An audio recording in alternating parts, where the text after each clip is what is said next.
नमस्कार दोस्तों, क्राइम तक में आप सबका स्वागत है। मैं हूं सुप्रतिम बैनर्जी। इन दिनों राजस्थान की एक चर्चित युवा साध्वी प्रेम बाइसा की मौत का मामला काफ़ी चर्चे में है, काफ़ी सुर्खियों में है।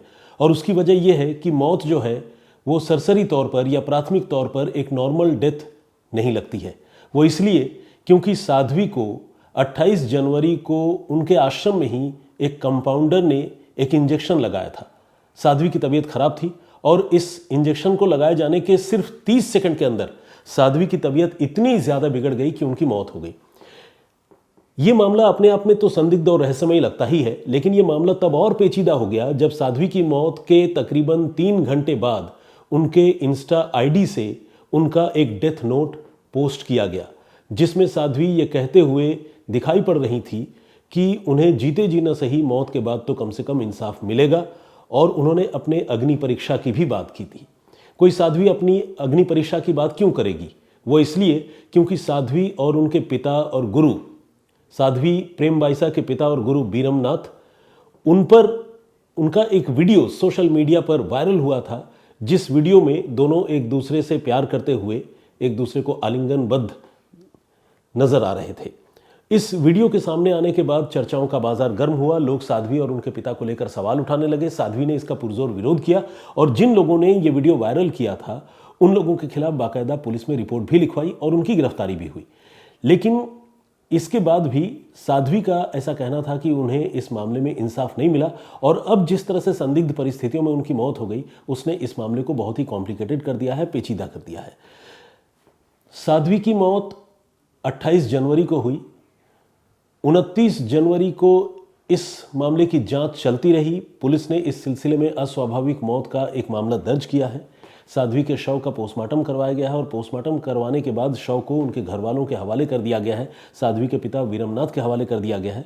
और अब जब मैं आप लोगों के सामने ये स्टोरी लेकर आ रहा हूँ और ये स्टोरी रिकॉर्ड कर रहा हूँ, तब तक साध्वी को उनके पैतृक गाँव में, जो बालोतरा बाड़मेर में है, वहाँ पर उनका अंतिम संस्कार कर दिया गया है। चूंकि वो साध्वी थी तो अग्नि संस्कार जो है वो नहीं होता है अग्नि के जरिए, उनको दफनाया गया है, यानी उनकी समाधि बनाई गई है।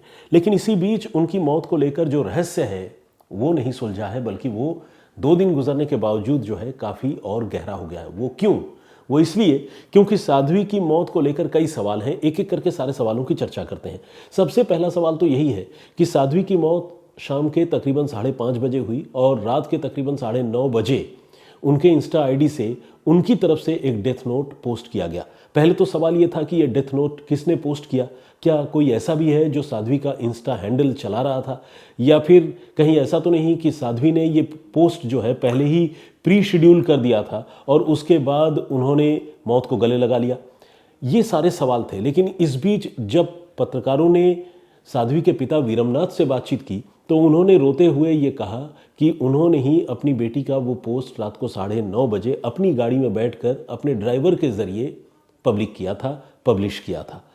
अब सवाल यह है कि साध्वी ने ये पोस्ट लिखा या उनके पिता वीरमनाथ ने खुद लिखा, ये अभी पता नहीं है। अगर साध्वी ने लिखा और उनके पिता को ये पता था कि उनकी बेटी जो है कोई अनहोनी करने जा रही है और खुद अपनी ज़िंदगी ख़त्म करने जा रही है, तो बजाय अपनी बेटी की सुरक्षा के और उनकी निगरानी के, साध्वी के जाने के बाद उनके पिता ने 3 घंटे बाद वो पोस्ट सोशल मीडिया पर क्यों डाला? क्या एक पिता अपनी बेटी की मौत के बाद इस तरह की मानसिक स्थिति में हो भी सकता है कि वो अपनी बेटी का सोशल मीडिया अकाउंट मैनेज करे या हैंडल करे? ये अपने आप में एक बड़ा सवाल है। अगर साध्वी के पिता ने ये पोस्ट किया है, जैसा कि उन्होंने खुद बताया वीरमनाथ ने, तो फिर सवाल ये उठता है कि उन्होंने क्या सोचकर ये पोस्ट किया? उनको ये पोस्ट कहाँ से मिला? इस पोस्ट को करने से उन्हें क्या फ़ायदा हो सकता था? मतलब उनकी तो बेटी चली गई। जिस इंसान का संतान जो है वो खो जाता है या जिस इंसान को अपने संतान का नुकसान हो जाता है, वो इंसान अपने आपे में नहीं रहता। कुछ देर के लिए तो उसे ये लगता है कि मेरी दुनिया उजड़ गई है। ऐसे माहौल में, ऐसे उदासी भरे माहौल में उन्होंने अपनी बेटी का पोस्ट क्यों पब्लिश किया, ये पता लगाना एक बहुत ज़रूरी बात है, बहुत ज़रूरी पॉइंट है, जिसके ज़रिए इस मामले की तफ्तीश आगे बढ़ सकती है। दूसरी बात ये बताया गया कि जब साध्वी की मौत हुई तो प्रेक्षा हॉस्पिटल में, जहां साध्वी को ले जाया गया और डॉक्टरों ने उनको ब्रॉड डेड बताया, उन प्रेक्षा हॉस्पिटल के लोगों ने पुलिस को भी इन्फॉर्म किया, साथ ही साध्वी के घर वालों को और खासकर उनके पिता से ये कहा कि आपको अपनी बेटी के शव का पोस्टमार्टम करवाना चाहिए। लेकिन ये बताते हैं कि साध्वी के पिता वीरमनाथ पोस्टमार्टम करवाने के लिए राजी नहीं थे। अब सवाल है कि जब मौत संदिग्ध है, वो खुद ये कह रहे हैं कि उनकी बेटी को इंजेक्शन लगा और इंजेक्शन लगने के तुरंत बाद उनकी दुनिया उजड़ गई, सब कुछ खत्म हो गया, और ये भी बता रहे हैं कि तकरीबन 30 सेकंड के अंदर तबीयत इतनी ज़्यादा बिगड़ी कि फिर वो बच नहीं सकी।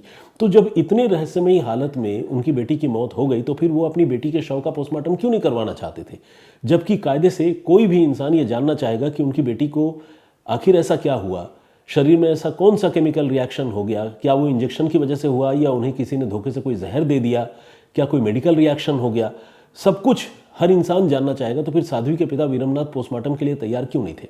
और ये बात हम नहीं कह रहे, ये बात वहाँ साध्वी के हक में जो अनुयायी आंदोलन कर रहे हैं वो लोग कह रहे हैं। एक अनुयायी हैं प्रेमराज चौधरी, उन्होंने बाकायदा कैमरे के सामने आकर ये कहा है कि साध्वी के पिता पता नहीं क्यों इस मामले में पोस्टमार्टम नहीं करवाना चाहते थे, हम लोगों ने दबाव बनाया तब जाकर उन्होंने पोस्टमार्टम किया। और इस मामले पर प्रेमराज चौधरी की साध्वी के पिता वीरमनाथ से अच्छी खासी बहस भी हो रही थी, उसका वीडियो भी हमारे पास है। तो ये अपने आप में एक संदिग्ध बात है, रहस्यमयी बात है।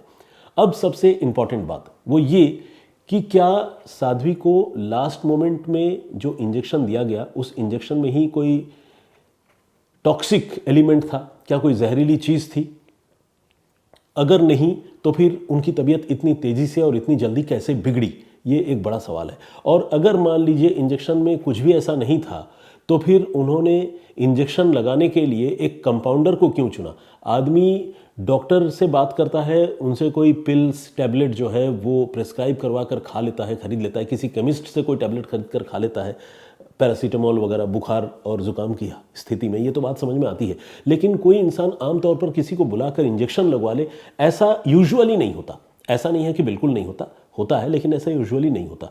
तो आखिर उस इंजेक्शन में ऐसा क्या था, उसकी भी जांच होनी ज़रूरी है। सवाल ये उठता है कि कहीं साध्वी को किसी ने धोखे से जहर तो नहीं दे दिया, या फिर कहीं ऐसा तो नहीं, अगर उनके उस पोस्ट से हम रिलेट करें तो साध्वी ने कहीं खुद ही जहर अपने शरीर में इंजेक्ट तो नहीं करवा लिया, या कोई जहरीली चीज़ उन्होंने खा तो नहीं ली। ये सारे सवाल हैं और इन सारे सवालों का जवाब कैसे मिल सकता है? वो मिल सकता है पोस्टमार्टम रिपोर्ट से। तो इस मामले में डॉक्टरों की बोर्ड ने साध्वी के शव का पोस्टमार्टम किया है, लेकिन पोस्टमार्टम रिपोर्ट अब तक सार्वजनिक नहीं हुई है, जब तक कि मैं ये प्रोग्राम आप लोगों के लिए लेकर आ रहा हूँ या आया हूँ। ऐसे में पुलिस का भी ध्यान फिलहाल पोस्टमार्टम रिपोर्ट पर ही है।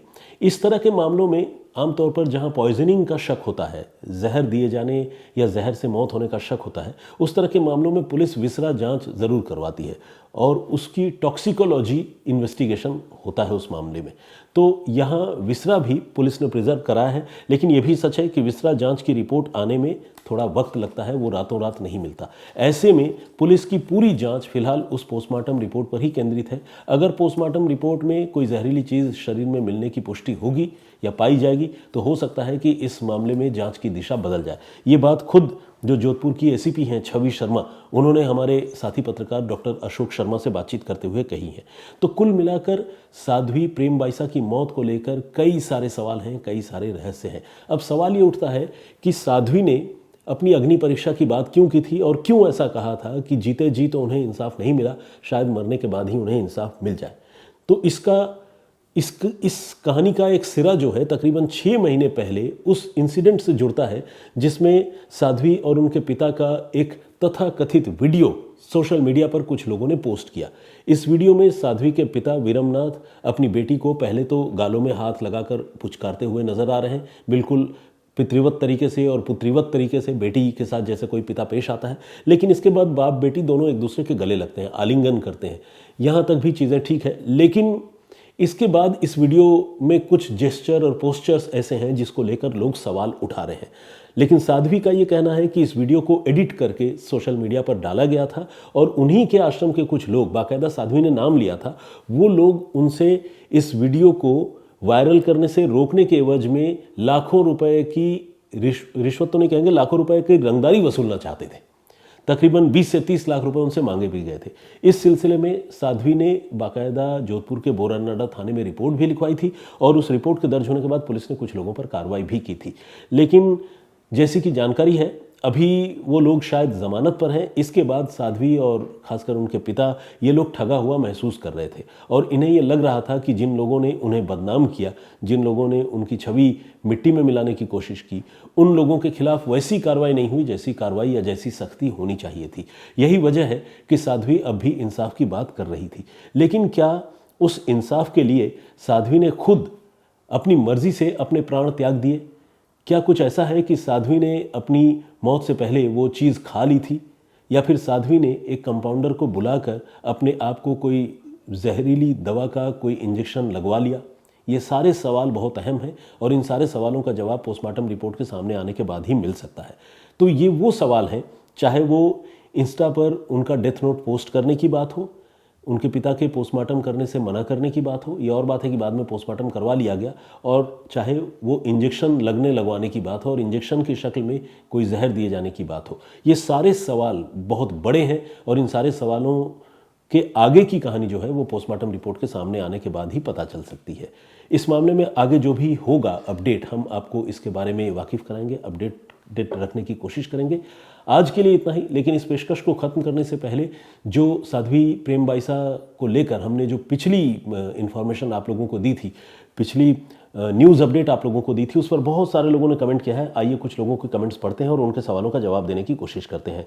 अमन कंसल्टेंट्स के नाम से एक आईडी है, उन्होंने ये लिखा है कि भगवा वस्त्र पहनने से ही कोई व्यक्ति पवित्र नहीं हो जाता, एकांत में किए गए कार्य ही उसके व्यक्तित्व का सर्वोत्तम वर्णन करते हैं। बिल्कुल इनकी बात सही है, जो स्टेटमेंट इन्होंने दिया है ये बिल्कुल एकदम ऑथेंटिक है मेरे हिसाब से। एस्थेटिक माइंड के नाम से एक आईडी है, उन्होंने कहा है कि कर्म ले डूबते हैं और प्राइवेट कर्म सार्वजनिक कर्म से बड़े होते हैं। इन्होंने भी तकरीबन वही बात कही है। भूराराम जी ने कहा है कि सुप्रतिम जी आपकी बात बिल्कुल सही है, हम भी इंतजार कर रहे हैं पोस्टमार्टम रिपोर्ट का, बाकी हकीकत लोगों के सामने आ जाएगी। हकीकत क्या है, मैं भी जोधपुर से ही हूँ और सारी हकीकत से वाकिफ़ हूँ। अच्छा भूराराम जी, ये बढ़िया होता कि अगर आप हकीकत से वाकिफ़ हैं तो कुछ हकीकत के बारे में भी यहाँ लिखते तो और अच्छा होता। आज अगर आप ये पेशकश या प्रोग्राम देख रहे हैं तो आपसे रिक्वेस्ट है कि कमेंट में ज़रूर वो बताने की कोशिश कीजिए कि जोधपुर के लोग और ख़ासकर साध्वी प्रेम बाईसा को जानने वाले लोग इस घटनाक्रम को लेकर क्या सोचते हैं। शुभा जैन ने भी कमेंट किया है, उन्होंने कहा है कि काफ़ी अच्छी तरह से आप कहानी सुनाते हैं, साजिश करने वालों को सज़ा मिलनी चाहिए और प्रेम बाईसा के हत्यारों को जो है वो पनिश किया जाना चाहिए। चुनाराम ने भी कमेंट किया, उन्होंने लिखा है कि लाजवाब विश्लेषण sir, thank you very much. OP Bishnoi Bhawanipura ने लिखा है, ये सवाल उन्होंने पूछा है कि सर एक कहानी की पूरी स्क्रिप्ट लिखने से लेकर रिकॉर्डिंग करने तक का कितना समय लगता है और आपको कितना रिसर्च करना पड़ता है। देखिए इसका कोई सेट टाइम पीरियड नहीं है बिश्नोई साहब। कोई स्टोरी हो सकता है कि किसी दिन न्यूज़ स्टोरी की बात कर रहा हूँ, आपको बिल्कुल तुरंत मिल जाए। कई बार ऐसा होता है कि आप जिस तरह की अच्छी स्टोरी अपने दर्शकों के लिए, श्रोताओं के लिए लेकर आना चाहते हैं उस तरह की स्टोरी मिलती नहीं है, तो रिसर्च में घंटों का भी वक्त लग जाता है। और बाकी स्क्रिप्ट लिखने की जहाँ तक बात है, तो ये जो यूट्यूब पर मैं अपना प्रोग्राम लेकर आता हूँ तो मैं इसके लिए कोई स्क्रिप्ट लिख कर नहीं लाता हूँ, मैं एक रफ नोट बनाकर लेकर आता हूँ। क्योंकि स्क्रिप्ट लिखने का मतलब तो ये हुआ कि लाइन बाय लाइन उस स्क्रिप्ट का एक एक वर्ड आप लोगों के सामने पढ़कर सुनाना। और जैसा कि आप देख पा रहे हैं, मैं एक एक लाइन पढ़कर नहीं सुनाता हूँ, मैं एक आध बार कुछ पॉइंटर्स देखता हूँ और उसको फिर आप लोगों के सामने नैरेट करता हूँ। इसके अलावा रेनू पाठक ने कमेंट किया, उन्होंने लिखा है कि आरोपियों के खिलाफ सख्त से सख्त कार्रवाई होनी चाहिए, सज़ा मिलनी चाहिए। सत्यनारायण जी ने भी कमेंट किया, उन्होंने कहा है कि इन्होंने ये लिखा है कि वीडियो देखकर वो बाप बेटी वाला प्यार नहीं लगता है, इनका ये कहना है। राजेंद्र दाबके के नाम से एक आईडी है, उन्होंने लिखा है कि सुप्रतिम जी अरे भाई ये कलयुग है, यहाँ क्या होगा किसी को पता नहीं होगा। अभी देखो अजीत पवार का फ्लाइट 2 बार ड्रिंक करके पायलट 2 बार ड्रिंक करके प्लेन चलाता है, सस्पेंड हुआ था। देखिए अब आपने जो बात कही, मुझे 2 बार का तो नहीं पता, लेकिन मुझे इतनी जानकारी ज़रूर है कि उनके प्लेन को उड़ाने वाले पायलट के खिलाफ एक बार डिसिप्लिनरी एक्शन हुआ ज़रूर था। लेकिन ऑब्वियसली राजेंद्र जी, इसका ये मतलब नहीं है कि अगर किसी के खिलाफ कोई कार्रवाई हुई हो तो आप उसको हमेशा के लिए ब्रांडेड कर दें। अगर आज वो कोई प्लेन उड़ा रहे थे, फ्लाई कर रहे थे, तो इसका मतलब डीजीसीए ने फिर उनको रीइंस्टेट किया होगा ना, उनका सस्पेंशन वापस लिया होगा। तो गलती इंसान से होती है, लेकिन इस बार जो एयर एक्सीडेंट हुआ है उसके पीछे उनकी ही लापरवाही है या ड्रिंक करने की ही वजह है, ऐसा कोई तथ्य जो है वो सामने नहीं आया है। तो इसीलिए मुझे लगता है कि किसी नतीजे पर पहुंचने से पहले हम लोगों को थोड़ा सा इंतज़ार करना चाहिए। इसके अलावा सोनी लाइफस्टाइल के नाम से एक कमेंट है, उन्होंने लिखा है कि सर बहुत लंबे लंबे गीत गाए और आपने छोटी सी न्यूज़ के लिए, कुल मिलाकर इनको लगा कि जो मेरी पेशकश थी, जो खबर मैं आप लोगों के लिए लेकर आया था, इनको लगा कि ये बहुत छोटी सी खबर है और मैंने उसके पहले बहुत सारी बातें कर ली। डॉक्टर भादु ने भी कमेंट किया और इनका ये कहना है कि जब भी पोस्टमार्टम रिपोर्ट या ब्लैक बॉक्स की रिपोर्ट जो अजीत पवार वाले मामले में है उससे रिलेटेड कोई भी जानकारी आए तो मैं अपडेट ज़रूर करूँ। बिल्कुल करूँगा, सिरसा से डॉक्टर साहब का ये मैसेज है। इसके अलावा शेर सिंह राजपुरोहित ने कमेंट किया है और उन्होंने ये कहा है कि जहाँ तक मुझे जानकारी है, उन्हें जानकारी है कि साध्वी प्रेम बाईसा को एंटीबायोटिक दिया गया था। हो सकता है एंटीबायोटिक दिया गया हो, कई बार शरीर जो है उसमें इतनी क्षमता इंटरनली नहीं होती कि वो हेवी एंटीबायोटिक का डोज जो है वो बर्दाश्त कर पाए। इसीलिए डॉक्टर जब किसी को कोई मेडिसिन देते हैं तो बहुत अच्छी तरह से उसके फिजिकल कंडीशन को इवेल्युएट करके मेडिसिन देते हैं। ऐसा नहीं कि बुखार हुआ है और बुखार के लिए कोई एक पर्टिकुलर एंटीबायोटिक यूज़ होता है तो एंटीबायोटिक का इंजेक्शन लगा दो। ये बहुत ही रॉन्ग प्रैक्टिस है। और अगर इंजेक्शन में मान लीजिए मेडिकली या जिसे कहते हैं ना कि मेडिसिन वाइज ही रिएक्शन हुआ है तो भी ये एक बहुत ही गंभीर अपराध है। इस तरह की लापरवाही बिल्कुल नहीं करनी चाहिए। सुखविंदर सिंह ने भी कमेंट किया है, उन्होंने कहा कि जो कुछ हुआ बहुत बुरा हुआ। विराज शेखर का कमेंट है,